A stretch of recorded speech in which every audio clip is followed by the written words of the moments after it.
The crystalline halls of the Galactic Council Station caught the light from 3 different stars. Ambassador John Martinez stood at the center of the main chamber, his black suit a stark contrast to the shimmering walls around him. He had been here many times over the past 3 years, but today felt different. Today was supposed to be the day peace finally came. The Vraxian delegation sat across from him, their massive forms covered in natural armor that looked like polished black stone. Each Vraxian stood 9 feet tall, with 4 arms, and compound, eyes that never blinked. Their leader, War Master Krax, clicked his mandibles in what John had learned was a sign of impatience. "We have discussed these terms for months," Krax said through the translator device. "The human colonies in the Outer Rim will accept Vraxian protection. In exchange, we will allow your species to continue existing." John remained calm, though. His aide, Lieutenant Amy Robinson, tensed beside him. She was young, only 28, but she had seen what Vraxian protection meant. She had visited the ruins of New Haven Colony just 2 months ago. "That's not protection, War Master," John said slowly. "That's conquest. And we have evidence to present to the Council." The room filled with whispers from the other alien delegates. The Altarians, with their pale blue skin and large eyes, leaned forward. The Zentari, small beings covered in silver fur, chirped nervously among themselves. Everyone knew the Vraxian Empire was powerful, but no one had ever challenged them. Directly in the council chambers, John touched a button on his datapad. The air above them filled with holographic images, burned colonies, mass graves, human children crying over the bodies of their parents. The images were clear and undeniable. "These are from New Haven, Prosperity Station, and Eden Colony," John said. "All human settlements that accepted Vraxian protection. Within 6 months, half their populations were dead or enslaved." War Master Krax stood up, his full height making even the large chamber seem small. "You dare accuse the Empire of lies?"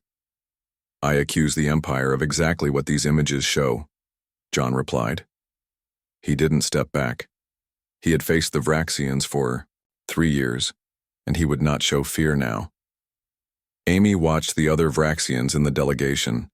They were moving their hands toward their weapons.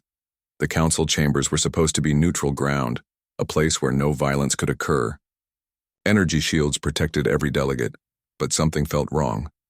"The human speaks truth," said the Altarian ambassador, his telepathic voice reaching everyone simultaneously. "We have sensed the suffering in those colonies." Krax turned his compound eyes toward the Altarian. "You forget your place, slave race." The word hung in the air.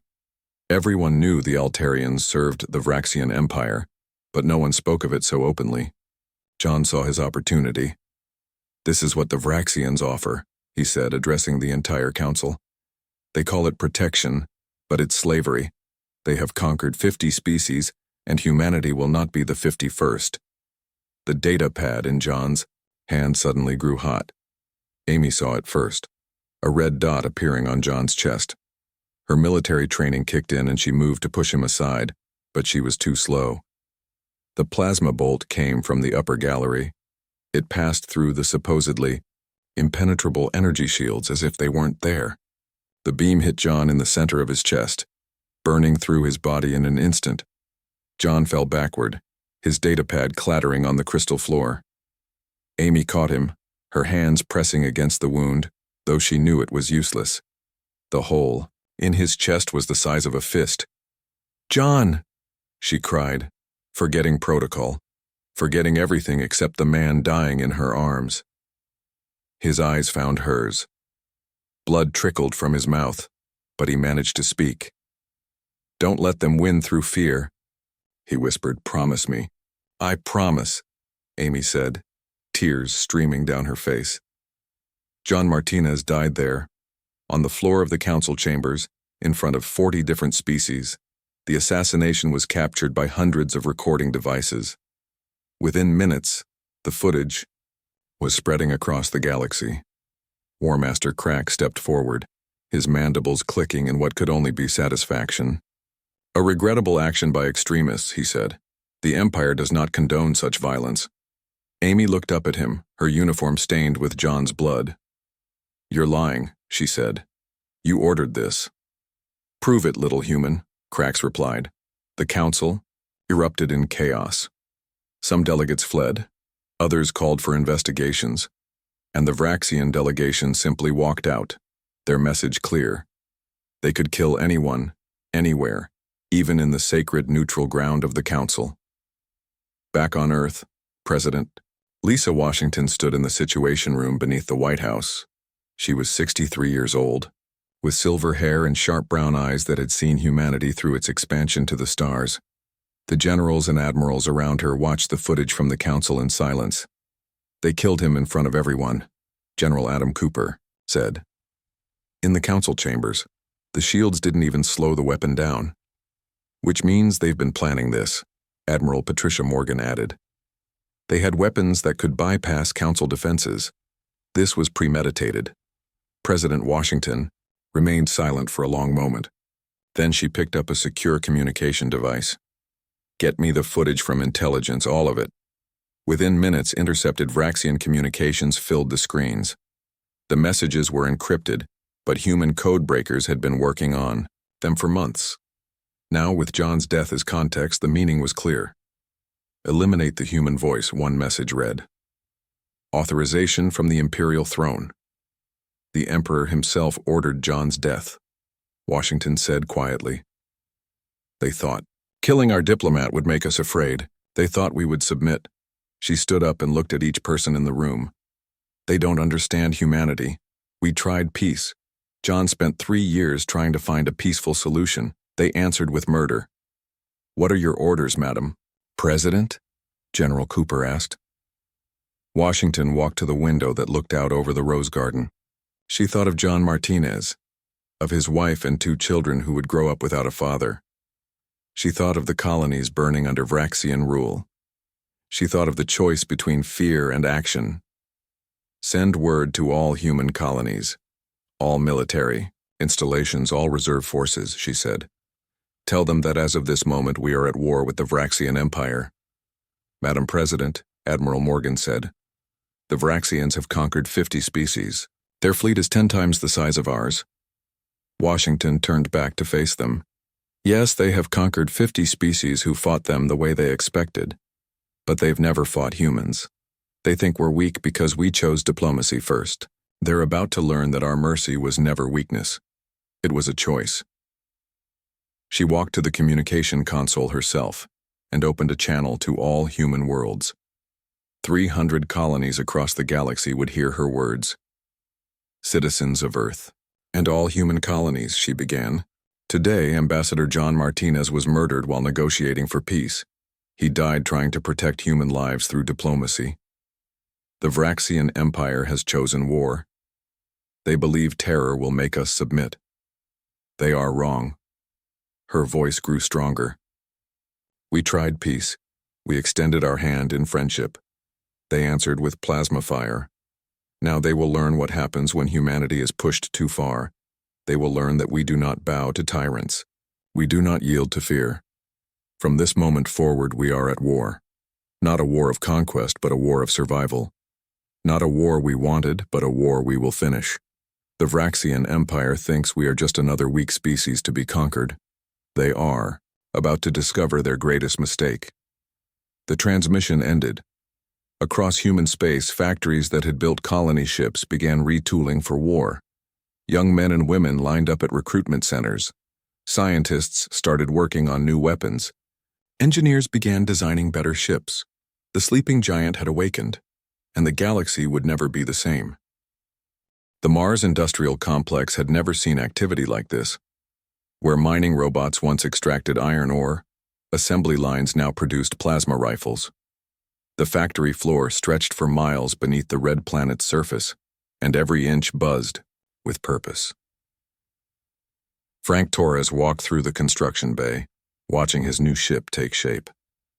The USS Retribution was unlike anything humanity had built before. 3 weeks ago, Frank had been commanding a cargo hauler. Now he wore the insignia of a captain in humanity's rapidly expanding fleet. She's beautiful, isn't she? Kate Sullivan said, joining him on the observation deck. Kate had been pulled from tactical school to serve as his commander. She was brilliant. having spent years studying alien combat patterns as a hobby. Nobody had thought her research would ever matter. Now she was one of the most important people in the fleet. Beautiful and deadly, Frank replied. The ship was sleek, painted matte black to absorb sensor scans. Human engineers had taken the best parts of captured Vraxian technology and improved them. The shields were stronger, the weapons more precise, and the engines faster than anything the Empire had. Carlos Ramirez climbed up from the engine compartment, his face covered in grease. "Captain, we've installed the new drive system. We can jump twice as far as Vraxian ships and recharge in half the time." "How is that possible?" Frank asked. Carlos grinned. "The Vraxians build everything to last forever. Solid, unchanging, reliable. We build things to be replaced and upgraded. Our engines might only last 5 years, but they'll outrun anything in the Empire's fleet." This was happening across human space. On Europa, shipyards that had built colony vessels now produced warships at an incredible pace. The secret was human adaptability. While Vraxian technology remained unchanged for centuries, humans improved and modified everything they touched. In a hidden base on Titan, Colonel Jack Davis trained his Special Forces unit. These weren't regular soldiers. They were miners, pirates, colonists, people who had lived on the frontier and knew how to survive. "Listen up," Jack said to his assembled troops. "The Vraxians expect us to fight like everyone else. Big fleets, formal battles, predictable tactics. We're not going to do that." He activated a hologram showing Vraxian supply lines. "These are their weak points: food shipments, fuel depots, communication relays. We hit them hard and fast, then disappear. Make them afraid of shadows." One soldier raised his hand. "Sir, isn't that against galactic warfare conventions?" Jack's face hardened. "They murdered our diplomat in the council chambers. The conventions died with John Martinez." Meanwhile on Earth, 12-year-old Timothy Chen sat in his bedroom, surrounded by equations and diagrams. His parents thought he was doing homework. Instead, he was solving a problem that had bothered him since he saw the news about the war. "Gravity waves," he muttered, scribbling frantically.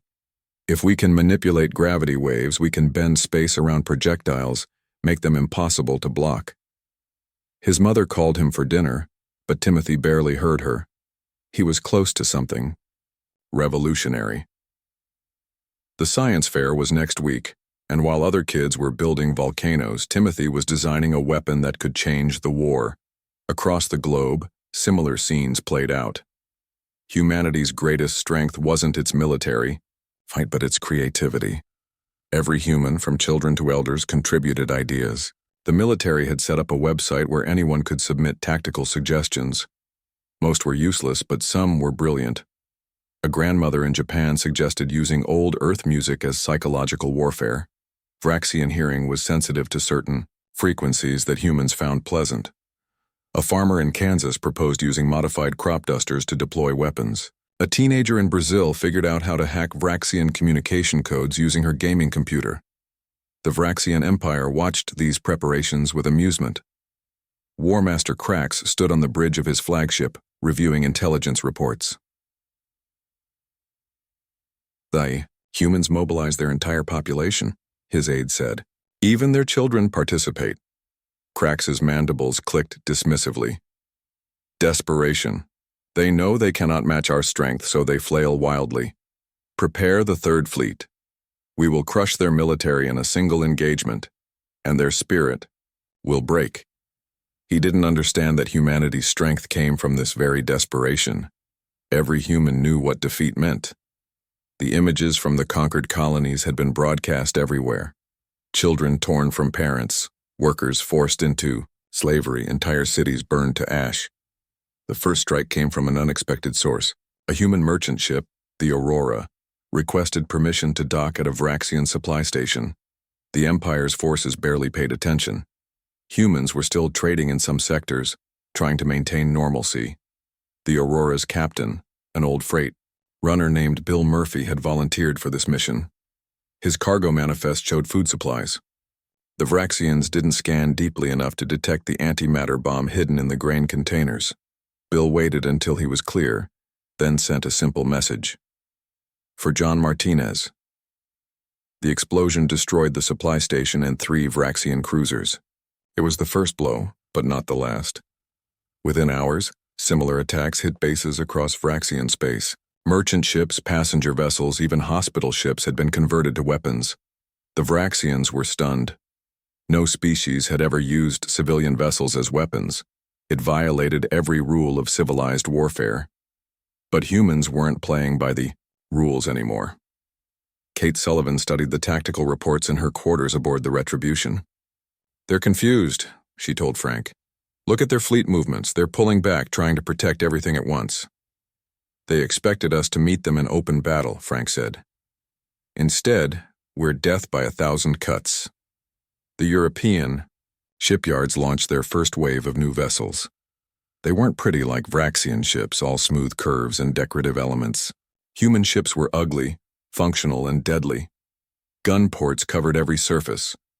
Armor was welded in layers. Engines were exposed for easy repair and replacement. Admiral Patricia Morgan took command of the growing fleet from the USS Vengeance. She had studied every space battle in galactic history. The Vraxians always won the same way. Overwhelming force applied in traditional formations.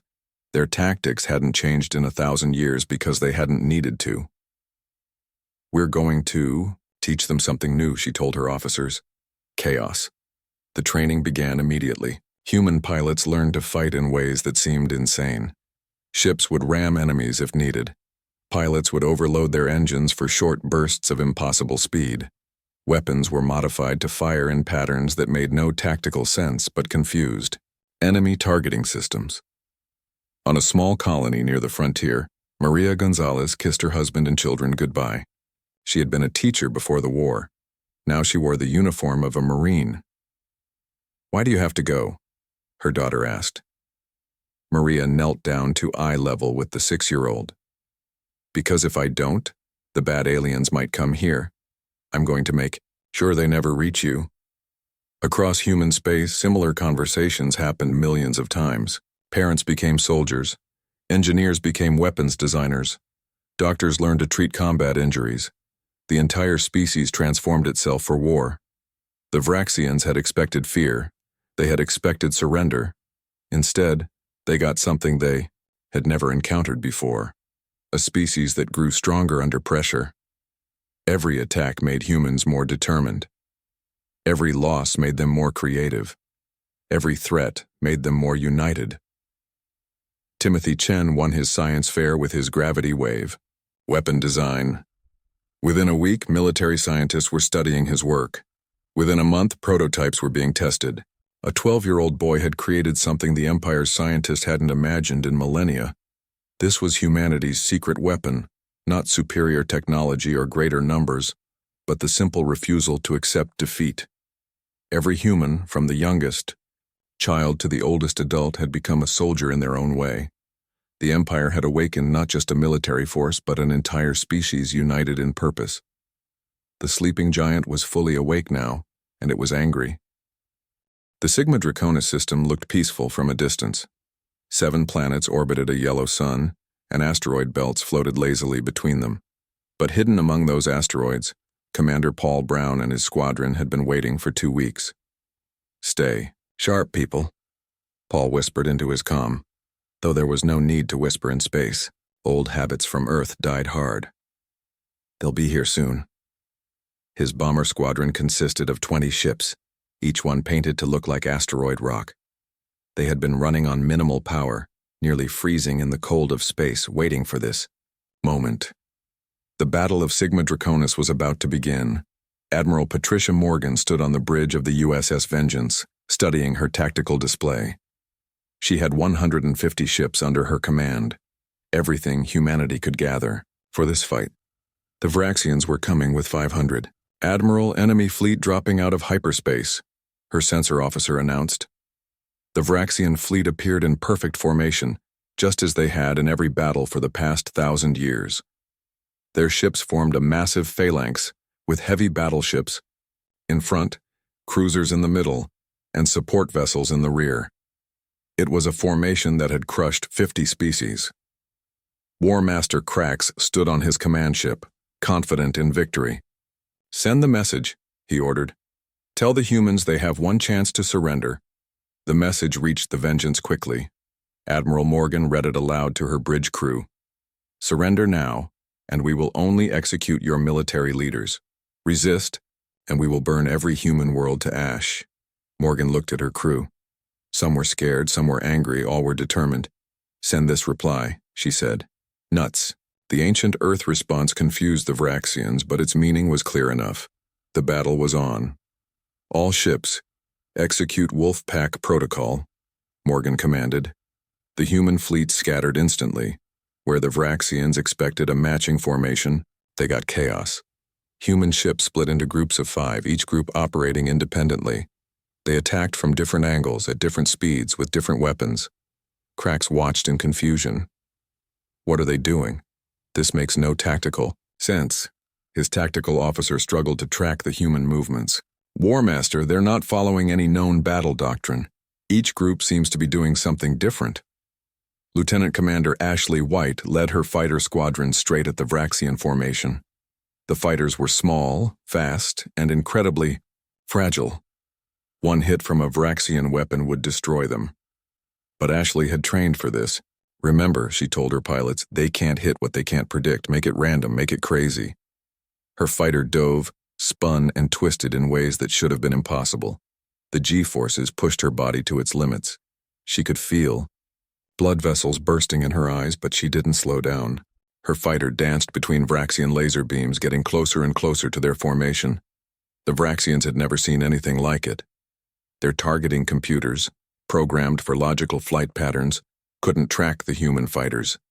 They were moving like insects, random, chaotic, unpredictable. Ashley reached the first Vraxian battleship and released her payload. Not bombs, but electromagnetic pulse devices. They attached to the ship's hull and detonated. The battleship systems flickered and died. Their shields are down, Ashley shouted. Hit them now. From the asteroid belt, Paul Brown smiled. That's our cue. All bombers full power. Let's show them what humans can do. 20 bombers burst from their hiding spots, engines blazing. The Vraxians hadn't even known they were there. Paul's bomber carried special weapons, gravity wave torpedoes based on Timothy Chen's science fair design. The torpedoes moved through space in impossible ways, curving around obstacles, accelerating and decelerating randomly. Vraxian point defense weapons designed to shoot down predictable projectiles couldn't touch them. The first torpedo hit a Vraxian cruiser. The gravity wave tore the ship apart from the inside, crushing some sections while stretching others.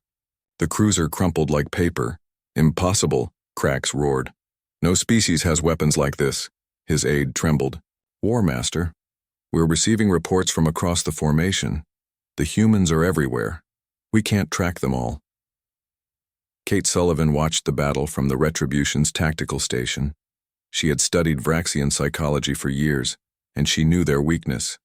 They couldn't adapt quickly. Their military doctrine was carved in stone, passed down unchanged for generations. Captain Torres, she said, I have an idea. What if we make them think we're retreating? Frank trusted his tactical officer completely. Do it. Kate sent a signal to Admiral Morgan, who immediately understood.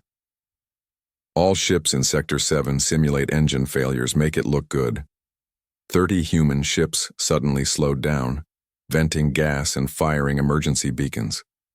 To the Vraxians, it looked like a third of the human fleet had suffered catastrophic system failures. Krax saw opportunity. They're weakening. Move the second wave to crush those damaged ships. 100 Vraxian ships broke formation, racing toward the damaged human vessels. It was exactly what Kate had predicted. Now, Morgan commanded. The damaged ships suddenly roared back to life, their weapons firing at point-blank range into the approaching Vraxians. At the same time, Paul Brown's bombers hit them from behind. The 100 Vraxian ships were caught in a crossfire they hadn't expected.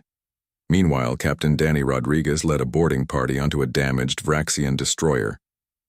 This was insane by galactic standards. Nobody boarded enemy ships during battle. But humans had been pirates and raiders long before they went to space. Move fast, hit hard, Danny told his Marines. They wore powered armor that made them as strong as Vraxians. Engineering first, then the bridge.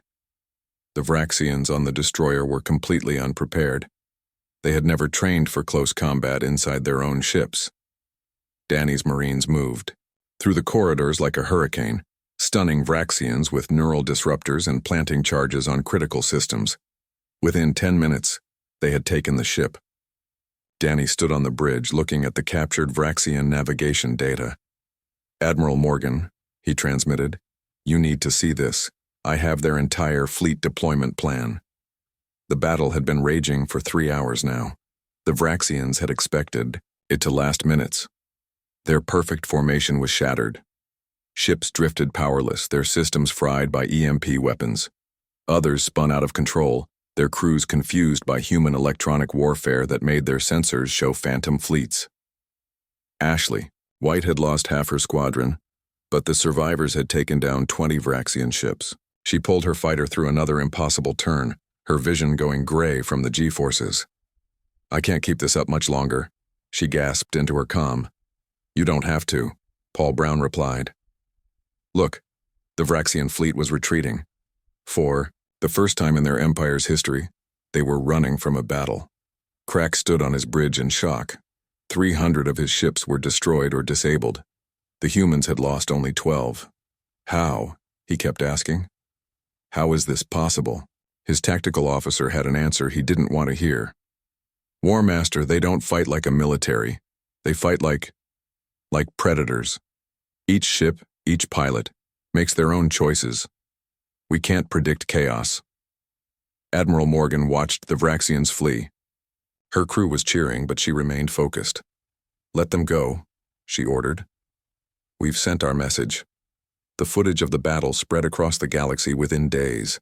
The mighty Vraxian Empire, undefeated for 1,000 years, had been crushed by a species they had dismissed as weak. On the Altarian homeworld, enslaved by the Vraxians for 3 centuries, people watched the footage in secret. For the first time in generations, they felt something they had thought lost forever: hope. The Zentari, building weapons for their Vraxian masters, saw the battle and began to think, if humans could do this, what could happen if others joined them? Back on Earth, President Washington watched the battle recording with her advisors. General Cooper was ecstatic. "We did it. We beat them."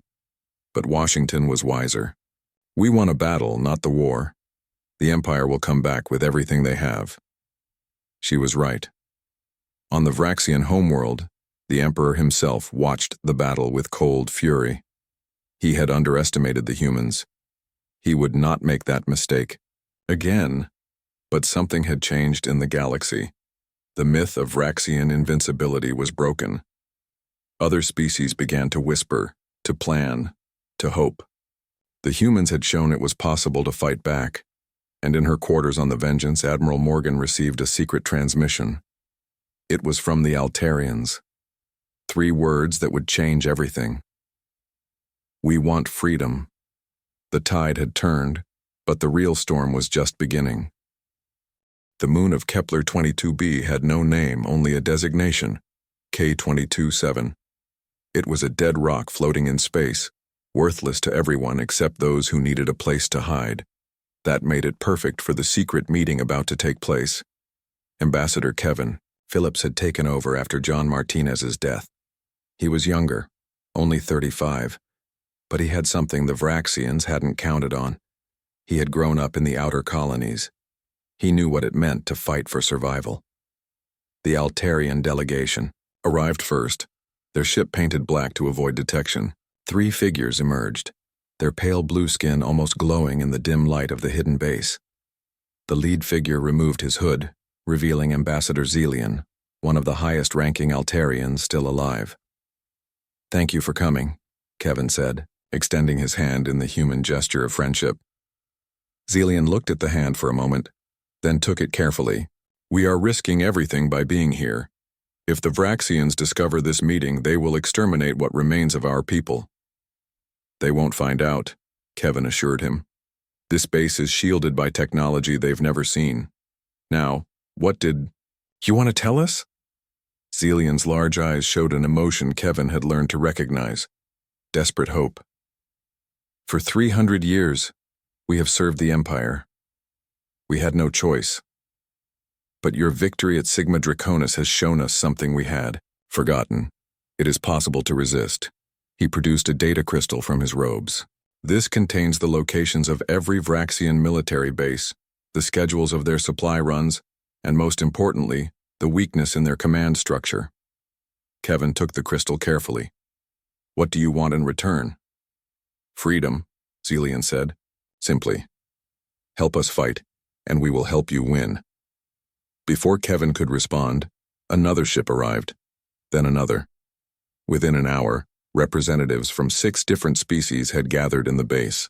The Zentari came, their silver fur bristling with nervous energy. The Quellans, whose crystalline bodies hummed with harmonic frequencies. The Droken, reptilian beings who had lost half their worlds to the Empire. Even the mysterious Void Dancers, who lived in deep space and rarely interacted with anyone. They all had the same story, conquered, enslaved, or forced into submission by the Vraxian Empire. They had accepted their fate because resistance seemed impossible. Until now. The humans showed us something, the Zentari representative said, his voice high and rapid. You don't fight the Vraxians the way they expect. You fight them in ways they can't understand. Kevin looked around the room at these different species, each with their own strengths, their own reasons for hating the Empire. An idea began to form. What if we don't just share information, he suggested. What if we work together? Really, together? The room fell silent. These species had never cooperated before. They had been kept separate by the Vraxians, taught to distrust each other. The Zentari are the best engineers in the galaxy, Kevin continued. The Altarians can sense thoughts and emotions. The Quellans control rare minerals that make the strongest armor. The Drokan are masters of ground combat. The Void Dancers know every hidden path through deep space. He stood up, his voice growing stronger.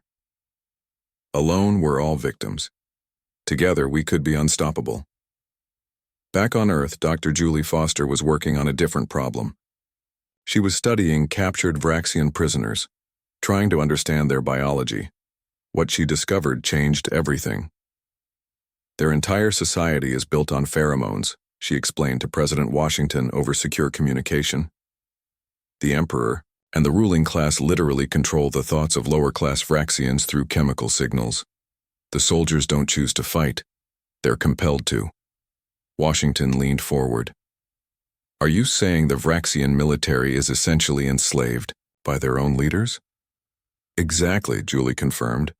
And I think I can create something to disrupt it. Not a weapon to kill them, but a way to free them from that control. She had been working with the Altarian scientists who had secretly joined them.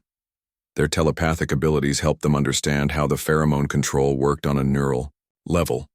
Together, they developed a virus, not deadly, but liberating. It would block the pheromone receptors that allowed the Vraxian leadership to control their people. Meanwhile, General Adam Cooper was planning something unprecedented. With the intelligence from their new allies, he could see the whole picture of the Vraxian Empire for the first time. Look at this, he told his staff, pointing to a star map. The Zentari homeworld is here, producing weapons for the Empire. But with our help, they could turn those factories against the Vraxians. The plan was ambitious. Simultaneous strikes on multiple targets, coordinated across thousands of light years. It would require perfect timing and absolute trust between species that had never worked together before. The first test came at the Zentari homeworld. The planet had been under Vraxian control for 200 years, its entire population forced to build weapons for their oppressors. But now, hidden among the workers, human special forces led by Colonel Jack Davis prepared for Liberation Day. Remember, Jack told his mixed team of humans and Altarians, we're not here to destroy, we're here to free. The Zentari are victims too. The attack began with the virus. Dr. Foster's creation was released into the ventilation systems of the Vraxian command centers. Within hours, Vraxian soldiers began acting strangely. They stopped following orders instantly. Some seemed confused, As if waking from a long dream, a Vraxian captain named Torax was the first to fully break free. He had been preparing to execute Centauri workers for missing their production quota when the virus took effect. Suddenly, for the first time in his life, he could think clearly. "What am I doing?" he said, looking at his weapon in horror. These beings did nothing wrong. When Jack's team struck, half the Vraxian garrison didn't fight back. They simply stood. They are confused and conflicted, no longer driven by the pheromone commands of their leaders. The liberation of the Centauri homeworld took only 6 hours. When it was over, something unprecedented happened. Torax and several other Vraxian soldiers asked to join the resistance. "We were slaves too," Torax explained to Jack. "We just didn't know it." News of the liberation spread like wildfire. On a dozen worlds, enslaved populations began to rise up. The Free Systems Alliance, as they started calling themselves, grew from 6 species to 15 in a matter of weeks. Each species brought something unique. The Void Dancers showed human ships how to travel through subspace tunnels that cut travel time by 2/3. The Centauri improved human weapons technology, making them even more effective. The Altarians provided intelligence, their telepaths, sensing Vraxian plans before they were executed. But it was the partnership between humans and freed Vraxians that shocked the galaxy most.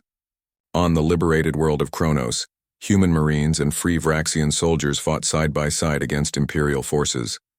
The Empire's commanders couldn't understand it, their own people turning against them. Captain Frank Torres found himself commanding a mixed crew on the Retribution.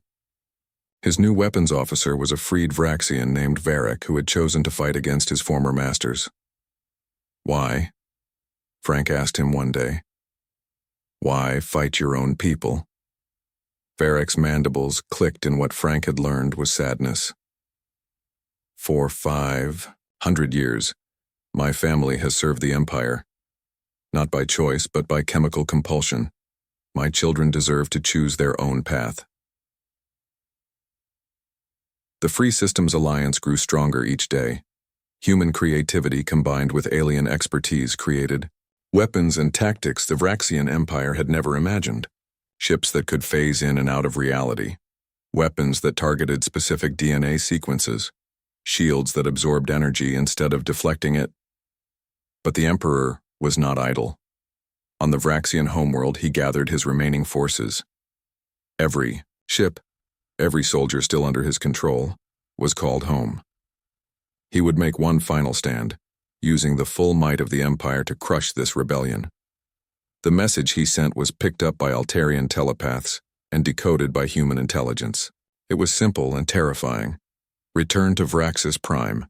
We will drown the galaxy in blood before we surrender." President Washington read the message in the newly constructed Alliance Council chambers on Earth. Representatives from 20 species sat around her, united in purpose if not in form. "He's going to make his stand on their homeworld," she said. Billions of civilians used as shields. Kevin Phillips, now the Alliance's chief diplomat, nodded grimly. "We could win by bombarding the planet from orbit, but the civilian casualties would be enormous." "No," Washington said firmly. "We're not them. We'll find another way." And in her laboratory, Dr. Julie Foster was working on exactly that. A new version of the virus, one that could be deployed on a planetary scale, not to kill, but to free every Vraxian from the Emperor's control at once. "It's almost ready," she reported, "but we'll need to get close enough to deploy it." The pieces were in place. The Alliance was ready. The final battle for the galaxy's freedom was about to begin, and at its heart was humanity's greatest principle, that freedom was not just worth fighting for, but worth fighting to give to others, even former enemies. The war that had started with an assassination was about to end with liberation. Vraxis Prime hung in space like a dark jewel, its 3 moons standing guard around it. The planet was home to 40 billion Vraxians, most of them civilians who had never held a weapon. Now, those civilians were shields for the Emperor's last stand. Admiral Patricia Morgan stood on the bridge of the USS Vengeance, looking at the largest fleet ever assembled. 2,000 ships from 20 species floated in formation around her. Human vessels mixed with Centauri cruisers, Altarian scout ships, and even a handful of free Vraxian destroyers. The Emperor has 1,500 ships defending the planet, Kate Sullivan reported from her tactical station. Plus orbital defense platforms and ground-based weapons. It's a fortress. Morgan nodded. She had expected this. And the civilians? Concentrated in the major cities directly beneath the military installations. If we attack the military targets, millions will die. President Lisa Washington's voice came through the communication system. She was back on Earth, but her words carried the weight of command. Admiral Morgan, I want to be clear. We are not the monsters here. Find another way. Morgan had already been working on that. She turned to Captain Danny Rodriguez, who had become her expert on ground operations. Danny, can your people get to the surface? Danny studied the planetary defenses. It'll be tough. But if we can get past the orbital platforms, yes. We have 10,000 Marines ready to drop. What about the virus? Morgan asked. Dr. Julie Foster appeared on the communication screen from her research ship. It's ready. We've loaded it into atmospheric dispersal units. Once released, it will spread across the planet within 6 hours. Every Vraxian will be freed from pheromone control. The question is, Kevin Phillips added from his diplomatic vessel, will they turn on the Emperor, or will they fight us anyway? It was a risk. Nobody knew how the Vraxian population would react once freed. They might embrace freedom, or they might fight to defend their world from what they saw as invaders. The Emperor's message interrupted their planning. His image appeared on every screen, his compound eyes glittering with rage. You dare approach the sacred homeworld, he roared. I will burn every one of your worlds to ash. I will hunt your species to extinction. You will learn why the Vraxian Empire has ruled for 2,000 years. Admiral Morgan looked at her diverse bridge crew, humans, Altarians, Centauri, and even Varric, the free Vraxian who had become invaluable to their cause. He still doesn't understand, she said. This isn't about conquest, it's about freedom. All ships begin Operation Liberation. The battle began unlike any other in galactic history. Instead of a frontal assault, the Alliance fleet scattered into hundreds of small groups. Each group had a specific target, not to destroy but to disable. Ashley White, now commanding her own squadron, led the attack on the orbital platforms. Her pilots had trained for this. Precision strikes on weapon systems while avoiding civilian areas. Remember, she told her mixed squadron of human and Centauri pilots, we're not here to destroy, we're here to disarm. The Vraxian defenders were confused. The Alliance ships weren't trying to destroy them. Shots that could have been killing blows instead targeted weapons and engines.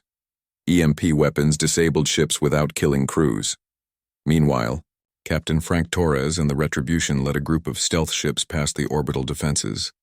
Their cargo was precious, the atmospheric dispersal units containing Dr. Foster's virus. 30 seconds to deployment altitude, Carlos Ramirez announced from his engineering station. But the Emperor had kept his best forces in reserve. Elite. Guard ships crewed by Vraxians so deeply under pheromone control they were almost robots, emerged from hidden positions. Incoming! Kate Sullivan shouted. 20 guard ships closing fast! This was the moment Varric had been waiting for. He activated the ship's communication system and spoke in his native language, not to the ship's commanders but to their crews. Brothers, he called out. I am Varric, formerly of the Third Fleet. I was like you, controlled, compelled, enslaved. But I am free now. You can be free too. You have always had a choice, you just couldn't see it now. His words, broadcast on frequencies only Vraxians could hear, caused confusion among the guard ships. Some slowed. Others continued their attack but with less coordination. The pheromone control was fighting against something deeper. The desire for freedom that exists in all thinking beings. On the planet's surface, Colonel Jack Davis and his Marines had landed in the capital city. The streets were filled with Vraxian civilians all moving toward shelters as they had been commanded. But Jack's team wasn't here to fight civilians. Deploy the virus, he ordered. Canisters opened, releasing invisible clouds of the liberating virus into the air. Within minutes, Vraxians in the streets began stopping, looking around in confusion. A Vraxian female approached Private Maria Gonzalez, who tensed, ready for an attack. But the Vraxian simply asked, "What is happening to me?" "I feel different."